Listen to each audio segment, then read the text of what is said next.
রসুল কি পাইলাম আর কি করতেছে। ওই রসুলের কারণে এই উম্মত জাহান্নামে যাবে, কিন্তু হাত কড়ি থাকবে না। এই উম্মত জাহান্নামে যাবে, পায়ে বেড়ি থাকবে না। এই উম্মত জাহান্নামে যাবে, গলায় শিকল থাকবে না। এই উম্মত জাহান্নামে যাবে, চেহারা কালো হবে না। অথচ জাহান্নামীদের চেহারা কালো হবে, এই উম্মতের চেহারা কালো হবে না। একজনের চেহারা কালো হবে। ফেরেশতা জিজ্ঞেস করবে, আল্লাহ চেহারা তো ঝকঝকে, গলায় নেই শিকল, পায়ে নেই বেড়ি, হাতে নেই হাত করি, এটা আবার কি পাঠায় দিলেন? আল্লাহ জবাব দিবে, আমার বন্ধুর উম্মত, খবর দাও। তো ফেরেশতা মালিক জিজ্ঞেস করবে, দারোগা হাত কড়ি নেই কেন? বলছে, যেই হাত উঁচুতে ব্যবহার হয় ওটা হাতের হাত কড়ি লাগে না। যেই পা মসজিদের দিকে চলে ওই পায়ে বেড়ি লাগে না।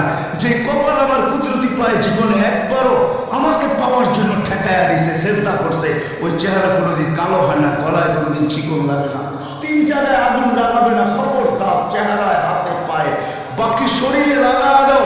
আগুনকে যখন মালিক হুকুম দিবে ধরার জন্য, আল্লাহ আমাদেরকে শিখাইয়া দিবে, স্মরণ করাইয়া দিবে, আমরা কলেমা পড়তে থাকবো।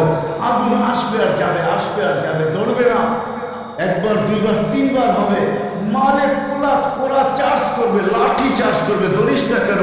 তা আগুন বলবে, লাইসা লি সুলতানুন আলা মান ক্বালা লা ইলাহা ইল্লাল্লাহ মুহাম্মাদুর রাসূলুল্লাহ। এই কলেমা যে পড়ে তাকে ধরার ক্ষমতা আমার নাই। তারপরে আল্লাহ নিজে কি করবে? ইমাম কুরতুবী রাহমাতুল্লাহ আলাইহি লেখেন, ফাআমাতাল্লাহু মাউতাতান, আল্লাহ আমাদেরকে ঘুম পড়ায়া দিবে। মৌতের যেরকম ঘুমের দোয়া, মৌতের দোয়া আর ঘুমের দোয়া একই দোয়া। আমরা ঘুমের দোয়া পড়ি, আমুতু আহিয়া, আল্লাহ মরতে চললাম, কাল সকালে উঠাইলে উঠবো না, হলে আর কিয়ামতের আগে উঠবো না। তো ঘুমো মৌত, আল্লাহ ঘুম পড়ায়া দিবে। আজাব ঘুমের ভিতরে কমপ্লিট করে আল্লাহ বাহির করে নিয়ে নবীর সুবাদে, নবীর সুবাদে।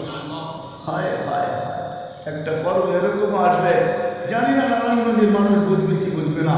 একটা পর্ব এরকমও আসবে নবীর সুবাদে, একটা পর্ব এরকমও আসবে নবীর সুবাদে, এরকম একটা পর্ব আসবে। আল্লাহ জিবরিলকে ডাইকা বলবে যে আরশের সাথে কান লাগাও। তো দেখবে যে আরশের সাথে কান লাগা একটা ক্ষীণ আওয়াজ আসতেছে, যেখান থেকে বলতেছে, হান্নান মান্নান আনতে দেরি, ও হান্নান মান্নান আমাকে বাঁচানা। তো জিবরিল বলবে, বড় ক্ষীণ আওয়াজ।